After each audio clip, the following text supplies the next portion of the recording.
الله أكبر الله أكبر.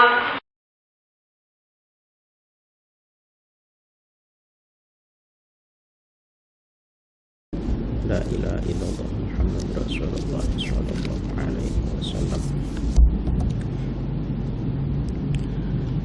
الفاتحة. أعوذ بالله من الشيطان الرجيم. بسم الله الرحمن الرحيم.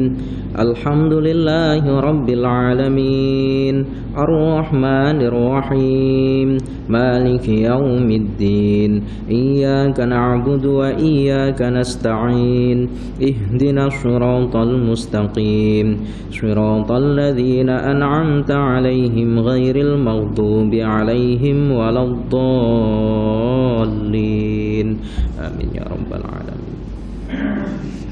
Bismillahirrahmanirrahim.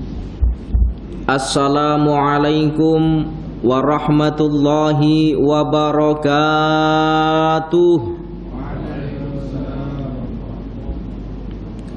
Alhamdulillahi rabbil alamin.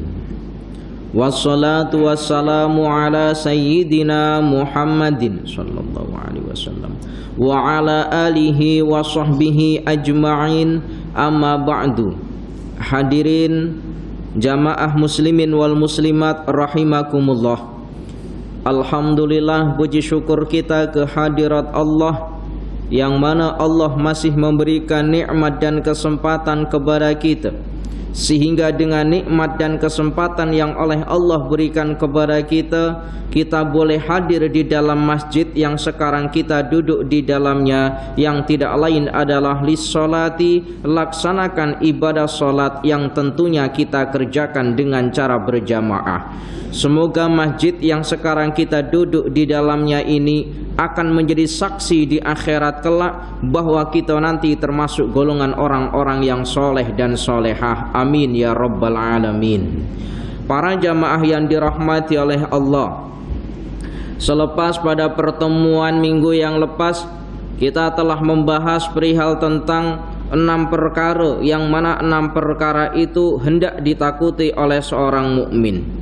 Adapun bahasan kita pada malam hari ini berkenaan tentang 6 perkara yang bila 6 perkara ini kita ketahui, maka niscaya kita akan didekati oleh surga dan akan dijauhi oleh neraka.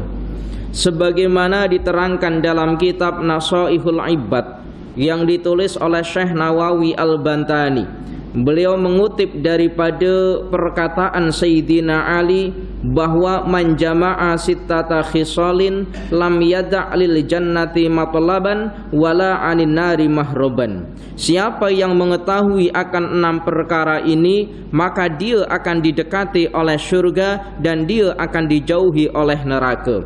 Apa sahaja 6 perkara itu? Yang pertama adalah arafallaha ta'ala bi annahu khaliqahu wa raziqahu wa muhyiyahu wa mumitahu fa'ata'ahu. Yang pertama adalah mengetahui akan Allah, bahwa sesungguhnya Allah adalah zat yang menciptakan makhluk, bahwa sesungguhnya Allah adalah zat yang memberikan rizki terhadap makhluk, begitu juga zat yang menghidupkan serta mematikan makhluk. Para jamaah yang dirahmati oleh Allah, karena kita mengetahui bahwa Allah adalah zat yang menciptakan makhluk, memberikan rizki terhadap makhluk, menghidupkan serta mematikan makhluk, maka kita pun fa'ata'ahu, maka kita pun taat kepada Allah. Para jamaah yang dirahmati oleh Allah, Allah menciptakan manusia sesuai sebagaimana dijelaskan bahwa asal kodrat Allah menciptakan manusia adalah tidak lain untuk beribadah. Sebagaimana Allah jelaskan, wa ma khalaqtul jinna wal insa illa liya'budun. Aku tidaklah menjadikan manusia dan jin melainkan ia hanya untuk beribadah kepadaku. Manusia ada yang beribadah kepada Allah, jin pun sama ada yang beribadah kepada Allah, pun sama manusia ada yang ingkar kepada Allah, jin pun sama ada yang ingkar kepada Allah. Para jamaah yang dirahmati oleh Allah, dan Allah telah menciptakan makhluk bernama manusia dalam keadaan yang sangat sempurna, sebagaimana diterangkan dalam ayat Al-Quran, laqad khalaqnal insana fi ahsani taqwim.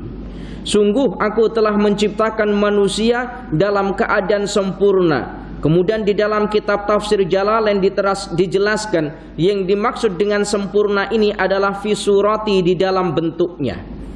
Manusia lebih sempurna dibandingkan dengan makhluk yang lain.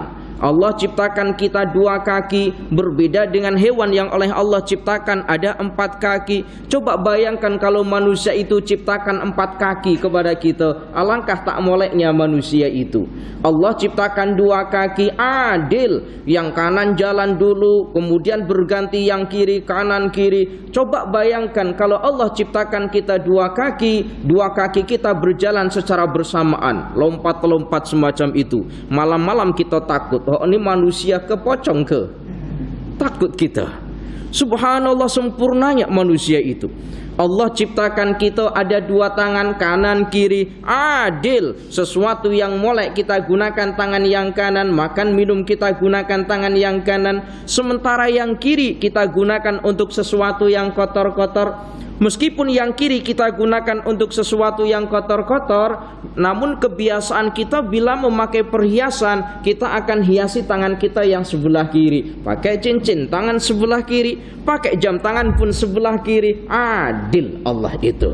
Coba bayangkan kalau Allah ciptakan hanya 1 tangan sahaja, alangkah tak moleknya manusia itu. Makan minum dengan menggunakan tangan yang satu itu, bersihkan kotoran dengan menggunakan tangan yang satu itu, alangkah tak comelnya manusia itu. Allah ciptakan kita hidung, di mana 2 hidung kita ini ada 2, di mana hidung kita ini ada 2 lubang. Coba kita bayangkan, lubang kita ini semuanya menghadap ke bawah. Coba kita bayangkan kalau hidung kita ini lubangnya menghadap ke atas. Bayangkan macam mana bila musim penghujan.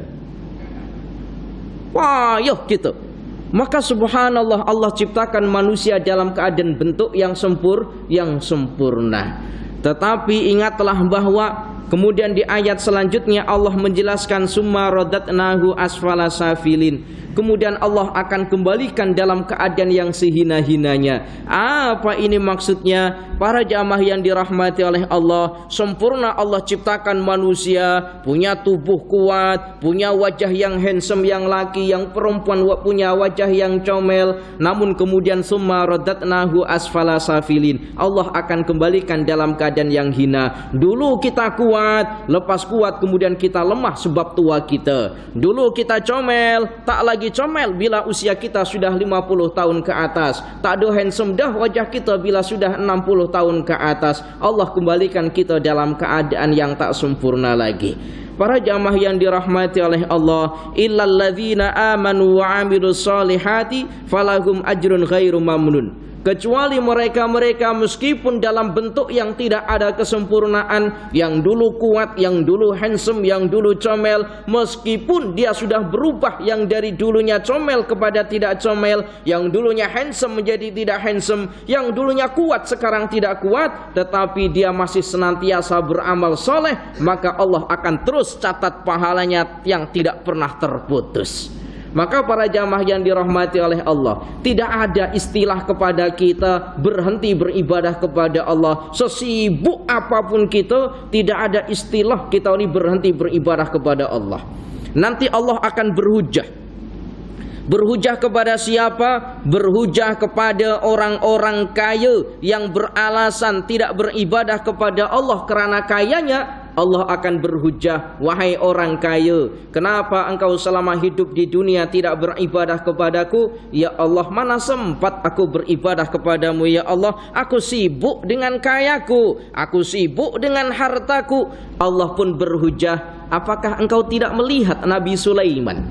Nabi Sulaiman, nabi yang kaya, kerajaan terbuat daripada emas permata. Meskipun kaya, Nabi Sulaiman tidak pernah meninggalkan beribadah kepadaku. Orang yang bekerja kepada tuannya ditanya, wahai engkau, kenapa engkau tidak beribadah kepadaku? Ya Allah, bagaimana aku beribadah kepadamu ya Allah, sementara aku ini sibuk bekerja kepada tuanku.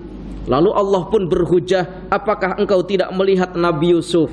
Di mana Nabi Yusuf bekerja kepada tuannya, Raja Mesir. Begitu juga bekerja kepada istri Raja Mesir yang bernama Siti Zulaikha. Meskipun dia sibuk kerja kepada tuanya, namun Nabi Yusuf tidak pernah meninggalkan beribadah kepadaku. Orang miskin, Allah tanya, kenapa engkau tidak beribadah kepadaku ya Allah? Bagaimana mungkin aku beribadah kepadamu ya Allah? Aku ini miskin ya Allah, tak ada masa untuk beribadah kepadamu ya Allah. Allah pun berhujah, apakah engkau tidak melihat Nabi Isa, Nabi yang miskin, pakaian sahaja, rumah sahaja tidak punya Nabi Isa itu. Tetapi Nabi Isa meskipun miskin, Nabi Isa tidak pernah meninggalkan ibadah kepadaku. Ya Allah, para jamaah yang dirahmati oleh Allah, begitu juga orang yang beralasan karena sakit meninggalkan ibadah. Allah pun berhujah, apakah engkau tidak melihat Nabi Ayub, Nabi yang bertahun-tahun oleh Allah berikan sakit, tetapi dengan sakit yang oleh Allah berikan itu justru menjadikan dia taat kepada Allah. Maka Ibnu Athaillah As-Sakandari di dalam kitab Al-Hikam itu menjelaskan, bilanya sakit justru menjadikan kita dekat kepada Allah, sementara sehat kita menjadikan kita jauh kepada Allah, maka sakit itu yang lebih molek untukmu. Jika dengan sakit kita semakin dekat kepada Allah, sementara sehat kita justru semakin jauh kepada Allah, maka sakit itu yang lebih baik untuk kita. Kenapa? Kita tengok para jamaah, bila ada orang sakit, lisannya beristighfar, astagfirullah, astagfirullah, memohon doa kepada Allah. Tidak hanya di lisannya, dia tulis dekat Facebooknya, minta doa supaya diberikan kesembuhan. Allah berikan sembuh, lupa dengan doanya. Berarti apa? Nikmat akan berubah menjadi musibah dengan nikmat apabila dia jauh daripada Allah, dan musibah akan berubah menjadi nikmat bila dengan musibah itu justru mendekatkan dirinya kepada Allah, kata Imam Ibnu Athaillah. Para jamaah yang dirahmati oleh Allah, kemudian Allah menciptakan makhluk bernama manusia dalam keadaan yang sesempurna mungkin. Namun nanti pada akhirnya Allah akan kembalikan makhluk dalam keadaan yang hina. Summa raddatnahu asfala safilin, kecuali mereka yang beriman dan beramal soleh, maka senantiasa akan dicatat amalnya dengan catatan yang tidak pernah terputus. Kemudian yang kedua, Allah memberikan rizki. Allah memberikan rizki terhadap makhluknya, baik itu makhluk yang bernama manusia ataupun makhluk-makhluk yang lain. Allah memberikan rizki kepadanya. Para jamaah yang dirahmati oleh Allah, ketahuilah bahwa Allah mengatur rizki terhadap semua makhluknya, baik itu makhluk bernama manusia atau selain daripada manusia. Di dalam ayat Al-Quran surat Al-Hud, Allah menjelaskan, wa ma min dabbatin fil ardi illa 'alallahi rizquha wa ya'lamu mustaqarraha wa mustauda'aha kullun fi kitabim mubin. Wa ma min dabbatin fil ardi, apa-apa hewan yang ada di dalam bumi ini Allah memberikan rizkinya. Allah memberikan rizkinya. Apa-apa hayawan yang ada di bumi ini Allah memberikan rizkinya. Wa ya'lamu mustaqarraha wa mustauda'aha kullun fi kitabim mubin. Bahkan Allah mengetahui tempat di mana hayawan itu bersembunyi, dan Allah juga mengetahui di mana tempat menyimpan hayawan itu. Kullun fi kitabim mubin, semuanya sudah tercatat di Lauhul Mahfuz. Kalau hewan saja oleh Allah sudah dijamin rizkinya, hewan yang tidak mempunyai ilmu, hewan yang tidak mempunyai akal, yang diciptakan tidak lebih sempurna daripada manusia, hewan saja sudah ditanggung rizkinya oleh Allah. Sementara kita manusia yang diciptakan oleh Allah dalam keadaan sempurna, sementara kita yang diciptakan oleh Allah dalam keadaan yang berakal dan boleh berfikir, lalu macam mana kita boleh takut bila Allah tidak berikan rizki kepada kita? Pasti Allah akan jamin rizki kita, meskipun dalam bentuk yang berbeda antara satu dengan yang lain-lain, berbeda cara macam mana mendapatkan rizki tersebut. Para jamaah yang dirahmati oleh Allah, kita tengok betapa adilnya Allah. Kita tengok nyamuk, cicak ya bahasa yang biasa dekat lampu-lampu itu, cicak itu hayawan yang tak boleh terbang.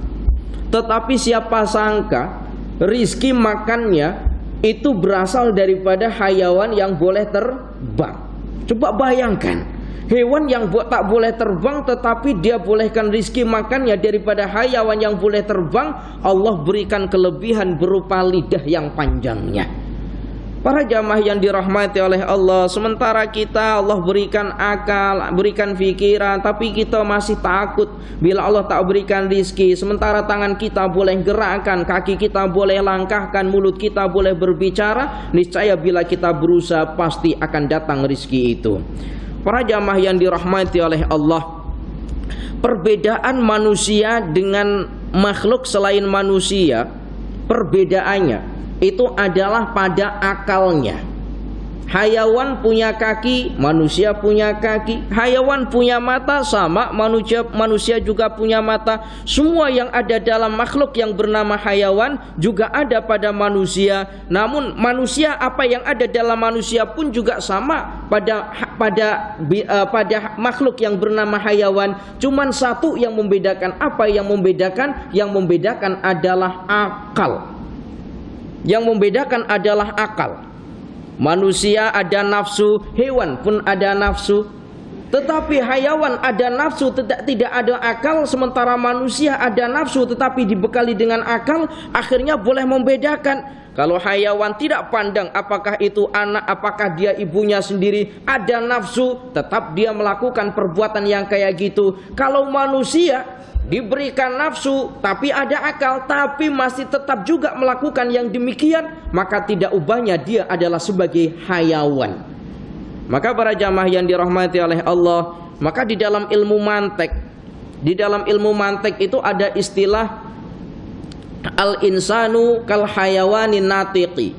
Manusia itu seperti binatang namun boleh berbicara. Itu sahajalah. Sebab yang lain itu serupa. Kita boleh berbicara, yang lain tak boleh berbicara. Para jamaah yang dirahmati oleh Allah, di dalam kitab Minhajul Abidin yang ditulis oleh Imam Al-Ghazali, itu diterangkan semakin manusia menggunakan akal fikirannya. Dalam kitab Minhajul Abidin di bab-bab yang pertama, kebetulan Ustadz baca kitab ini, manusia semakin menggunakan akal fikirannya, maka akan semakin bersyukur di hadapan Allah. Kenapa? Sebab dia tahu dengan akal fikirannya, kemudian dia melihat bahwa bumi ini adalah luas, ciptaan Allah luar biasa. Dengan cara berpikir dia kemudian dikembalikan kepada Allah bahwa ini adalah semua ciptaan Allah, maka kemudian dia akan timbul rasa syukurnya kepada Allah Azza wa Jalla. Dan sebaliknya, orang yang tidak menggunakan akal sebagai alat berpikirnya, maka dia pun semakin tidak bersyukur di hadapan Allah Azza wa Jalla. Begitulah kata Imam Al-Ghazali di dalam kitab Minhajul Abidin. Para jamaah yang dirahmati oleh Allah, Allah memberikan rizki terhadap manusia dengan jalan yang berbeda-beda. Ada yang oleh Allah diberikan rizki melalui jalan orang itu kena berusaha terlebih dahulu. Dan ada juga yang tanpa berusaha tetapi Allah sudah jamin rizkinya. Di dalam ayat Al-Quran Allah menjelaskan, wa allaisa lil insani illa masa'ah. Sungguh manusia tidak memperoleh sesuatu atau rizki selain apa yang telah dia usahakannya. Manusia tidak akan mendapatkan rizki kecuali selain daripada apa yang dia usahakannya. Kita nak makan, yuk kita cari makan. Kita cari makan. Kalau kita nak makan kemudian kita berangkat tidur, ya jadi kita tak ada makan, maka kita kena berusaha. Apapun itu bentuknya rizki, maka perlu kita jemput dengan tangan kita. Bukan kita menunggu rizki itu datang, tetapi rizki perlu kita jemput rizki itu. Para jamaah yang dirahmati oleh Allah, begitupun ada rizki yang tanpa usaha tapi Allah tetap adil memberikan kepadanya. Ada rizki yang oleh Allah berikan kepadanya tanpa dia berusaha, Allah tetap adil, Allah tetap berikan rizki kepadanya. Siapa ini? Janin yang ada dalam perut kandungan seorang ibu. Meskipun dia tidak bekerja, meskipun dia tak boleh buat apa, tetapi Allah jamin rizkinya selama 9 bulan dia ada berada di dalam perut seorang ibu. Allah jamin makan dan minumnya di dalamnya. Subhanallah, tabarakallah. Para jamaah yang dirahmati oleh Allah, maka jangan harap bila kita ini sekarang sudah dewasa, sudah boleh bekerja, kita diam sahaja hanya menunggu rizki yang oleh Allah berikan kepada kita dengan berkeyakinan kalau Allah berikan rizki pasti akan diberikan rizki, kalau tidak ya kita tak akan diberikan rizki. Ya betul-betul Allah tak akan berikan rizki kepada kita sebab kita tak ada usaha untuk mendapatkan rizki itu. Para jamaah yang dirahmati oleh Allah, jom jemput rizki itu. Meskipun rizki itu berbeda-beda, ada yang oleh Allah berikan rizki sesuai dengan porsinya, ada yang sedikit, ada yang banyak, sesuai dengan keperluannya. Ada orang miskin, semisal Allah berikan rizki yang banyak, orang miskin tua, semisal Allah berikan rizki yang banyak, ini tak sesuai dengan proporsinya. Buat apa banyak-banyak? Buat apa rizki yang banyak kemudian digunakan oleh orang tua yang semacam ini? Maka sesuai dengan proporsinya. Maksudnya apa? Maksudnya begini, Allah itu tahu mana yang terbaik untuk hambanya. Allah tahu mana yang terbaik untuk hambanya. Mana yang diberikan rizki yang banyak, mana yang tidak diberikan rizki yang banyak. Dan kadangkala kita kalau sudah berbicara perihal tentang rizki, itu yang ada dalam otak kita atau yang ada dalam pikiran kita hanya berupa uang, hanya berupa harta. Padahal rizki itu banyak. Mungkin Allah tidak berikan rizki kepada kita berupa harta, tetapi subhanallah Allah berikan rizki kepada kita berupa sehat. Ada orang yang diberikan rizki berupa harta, tetapi hartanya tiap minggu digunakan untuk pergi ke hospital untuk berobat dirinya, akhirnya juga habis hartanya. Subhanallah, tabarakallah. Para jamaah, itulah Allah memberikan rizki daripada pintu yang berbeda-beda. Para jamaah yang dirahmati oleh Allah, kemudian selain Allah menciptakan makhluk, kemudian Allah memberikan rizki terhadap makhluk, Allah juga menghidupkan dan mematikan makhluk. Dulu kita tak ada, kemudian ada, kemudian nanti tak ada lagi, kemudian ada lagi, kemudian kita akan hidup untuk selama-lamanya, yang tidak lain adalah di akhirat di akhirat. Kalau kita dulu tak ada, kemudian kita ada, kemudian tak ada lagi, kemudian kita nanti ada lagi, itulah makhluk. Para jamaah yang dirahmati oleh Allah, maka manfaatkan masa hidup kita sebelum masa mati kita. Sebab ketika kita sudah mendapati ajal kita atau kematian kita, selepas itu tak ada masa lagi dah kita nak bertobat kepada Allah Azza wa Jalla. Jaga, dalam satu hadis yang diriwayatkan oleh Abu Hurairah, jagalah 5 perkara sebelum datang 5 perkara yang lain. Di antaranya adalah jagalah masa hidupmu sebelum datang masa kematianmu. Yang kedua di antaranya adalah jagalah masa mudamu sebelum datang masa tuamu. Para jamaah yang dirahmati oleh Allah, jangan sampai kita menyesal. Jangan sampai kita menyesal. Kemudian para jamaah yang kedua adalah wa'arafa syaitan. Perkara yang kedua daripada 6 perkara yang apabila kita ketahui, maka kita akan didekati oleh surga dan akan dijauhi oleh neraka. Perkara yang kedua adalah wa'arafa syaitana bi annahu aduwuhu. Kita mengetahui perihal tentang syaitan, bahwa syaitan adalah musuh kita yang nyata. Kerana kita tahu bahwa syaitan adalah musuh yang nyata, fa'asahu, maka kita menjauhinya, maka kita menghindarinya. Para jamaah yang dirahmati oleh Allah, dulu pernah baginda Nabi Muhammad sallallahu alaihi wasallam didatangi oleh orang tua yang di tangannya terdapat asok, yang di tangannya ini membawa tongkat. Lalu baginda Nabi pun bertanya, man anta, siapa engkau? Orang tua yang membawa tongkat ini pun menjawab, ana iblis, aku adalah iblis. Lima jikta, untuk apa engkau datang? Kata baginda Nabi. Iblis pun menjawab, amarallahu ta'ala an atika wa ajibaka angkul lima tas'aluni. Wahai baginda Nabi, aku diperintah oleh Allah untuk datang kepadamu, dan aku diminta untuk menjawab segala soalan-soalan yang engkau berikan kepadaku, kata iblis. Lalu baginda Nabi pun bertanya, ya laknatullah, wahai yang dilaknat oleh Allah. Baginda Nabi menyebutnya dengan ya laknatullah, wahai yang dilaknat oleh Allah. Kam aduwuka min ummati, berapa ramai musuh-musuhmu di antara umat-umatku. Ditanyakan oleh baginda Nabi, berapa ramai musuh-musuhmu di antara umatku. Semoga kita yang hadir di sini termasuk di antara yang menjadi musuh-musuh iblis, bukan yang menjadi kawan-kawan iblis. Amin ya rabbal alamin. Kam aduwuka min ummati, berapa musuh-musuhmu di antara umatku? Jawab iblis, aduwi min ummatika khamsata asyara. Wahai baginda Nabi, musuhku di antara umat-umatmu itu ada 15 golongan, kata iblis. Ada 15 golongan. Siapa 15 golongan itu? Iblis pun menjelaskan, yang pertama yang menjadi musuhku adalah anta ya Muhammad. Kamu wahai Muhammad, kata iblis. Kenapa baginda Nabi diletakkan pada urutan yang pertama menjadi musuh iblis? Sebab ketika baginda Nabi turun di dunia ini, diutus tujuannya adalah untuk menyempurnakan akhlak sehingga menjadi akhlak yang sempurna. Sementara iblis bertujuan adalah justru merusak akhlak. Baginda Nabi menyempurnakan akhlak, sementara iblis itu punya ambisi, punya tujuan untuk merusak akhlak. Maka baginda Nabi ini diletakkan pada urutan pertama menjadi musuh-musuh iblis.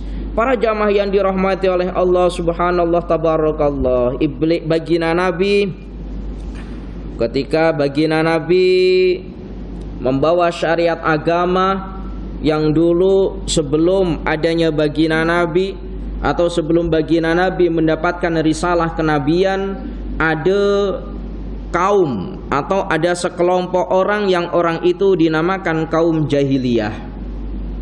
Siapakah kaum jahiliyah atau orang jahiliyah ini?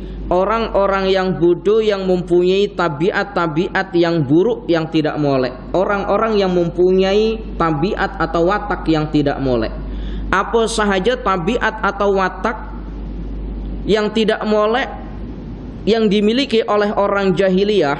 Dulu orang jahiliyah ketika melahirkan anak yang anak itu berjenis perempuan, maka oleh orang jahiliyah anak ini akan ditanam dalam keadaan hidup-hidup karena dianggap bahwa perempuan ini hina, tidaklah semulia daripada laki-laki. Perempuan lemah sementara laki-laki kuat.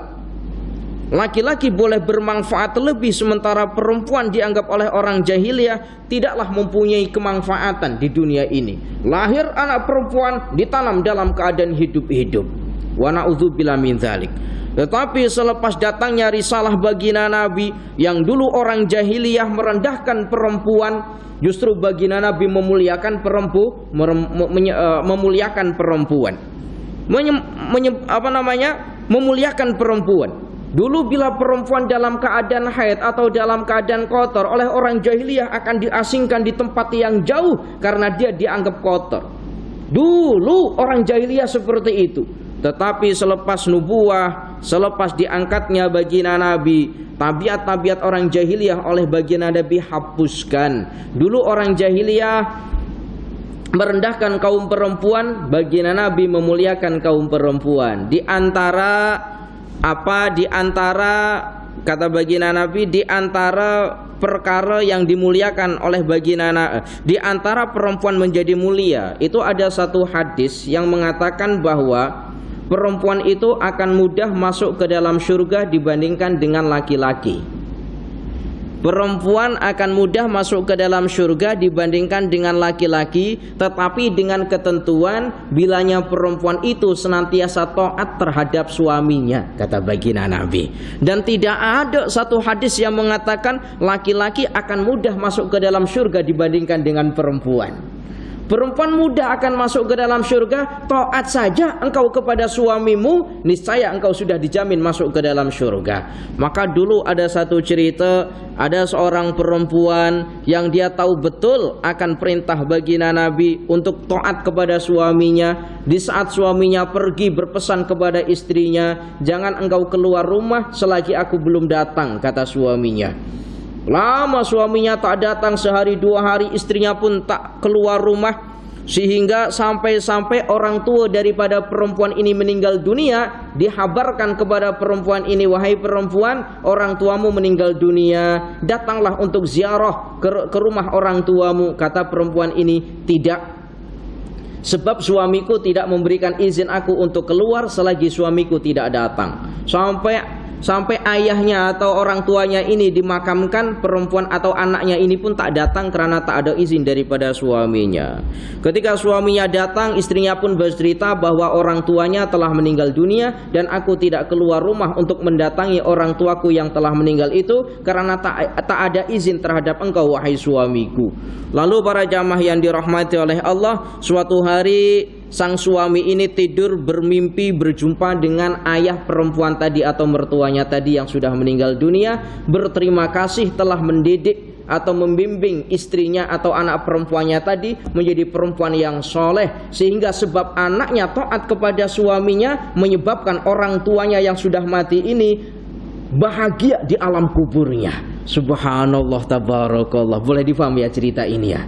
Alhamdulillah. Para jamaah yang dirahmati oleh Allah. Kemudian yang kedua yang menjadi musuh iblis adalah imamun adilun, pemimpin-pemimpin yang adil. Pemimpin yang adil menjadi musuh iblis yang nomor dua. Kenapa?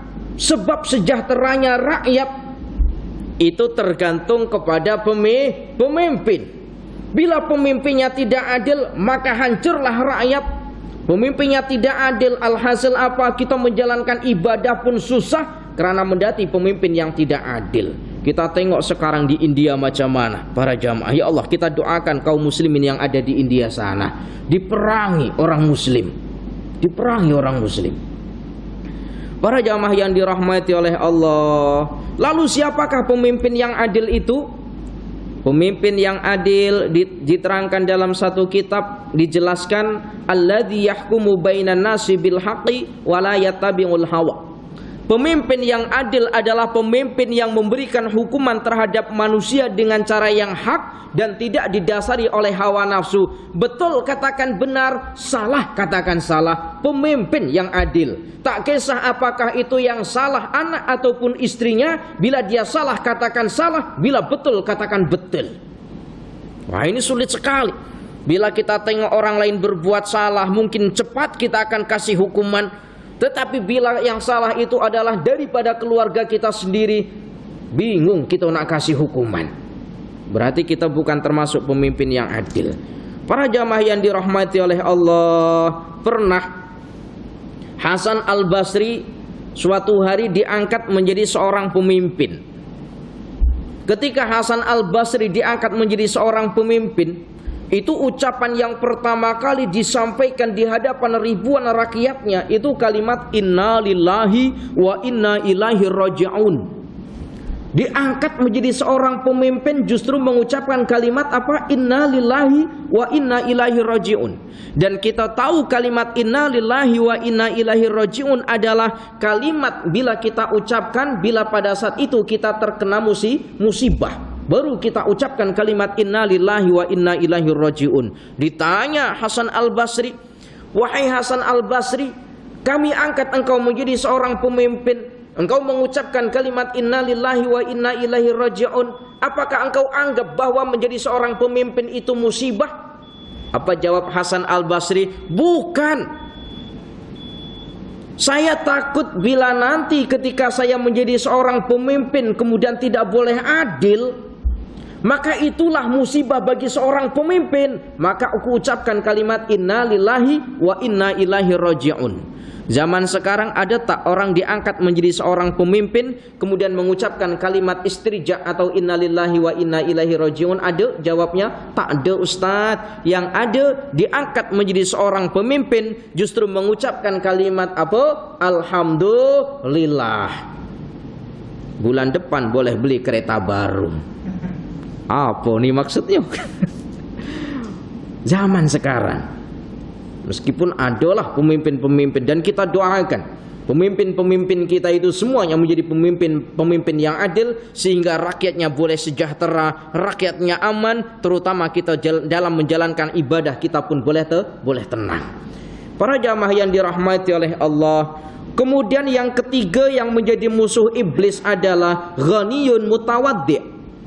Orang kaya yang rendah diri, orang kaya yang tidak sombong dengan hartanya.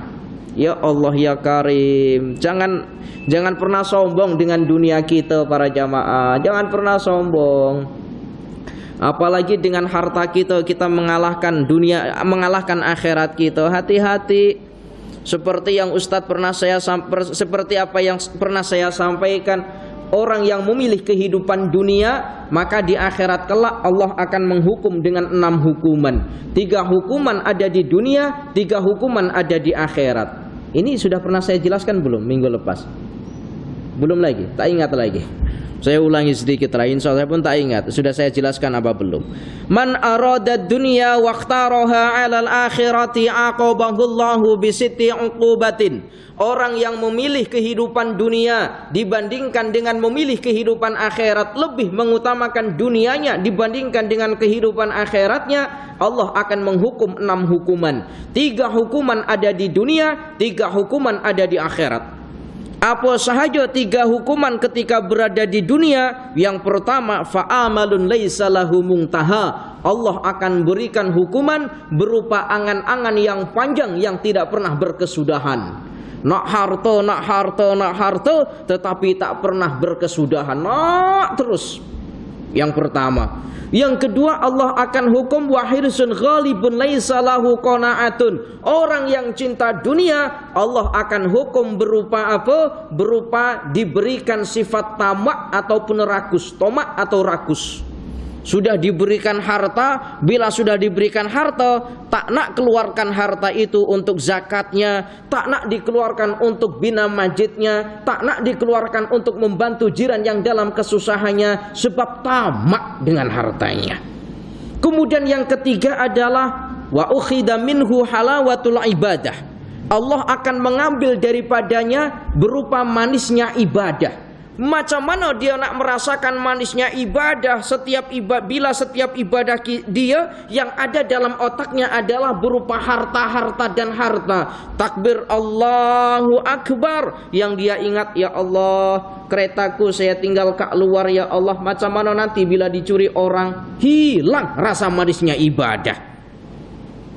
Tinggal berzikir, takut nanti rumahnya dicuri orang. Dihilangkan oleh Allah manisnya ibadah. Kemudian yang ketiga, 3 hukuman nanti akan diberikan ketika berada di akhirat. 1 di antara 3 itu, yang pertama adalah wal hisabus syadidu. Allah akan menghisapnya dengan hisapan yang sangat. Dulu pernah Ustaz jelaskan, Allah akan tanya umur kita 1 soalan. Umurmu kau habiskan untuk apa? Allah akan tanya kita perihal tentang jasad. 1 soalan saja, jasadmu kau rusakkan untuk apa? Kemudian yang ketiga, Allah akan tanya tentang ilmu kita. Ilmumu kau gunakan untuk apa? Ilmu kita 1 soalan. Tapi kalau sudah berhubungan dengan harta, Allah akan tanya, hartamu kau dapat dari mana? Pertanyaan yang pertama. Yang kedua, hartamu kau belanjakan untuk apa? Harta kita akan ditanya oleh Allah 2 soalan. Para jamaah yang dirahmati oleh Allah.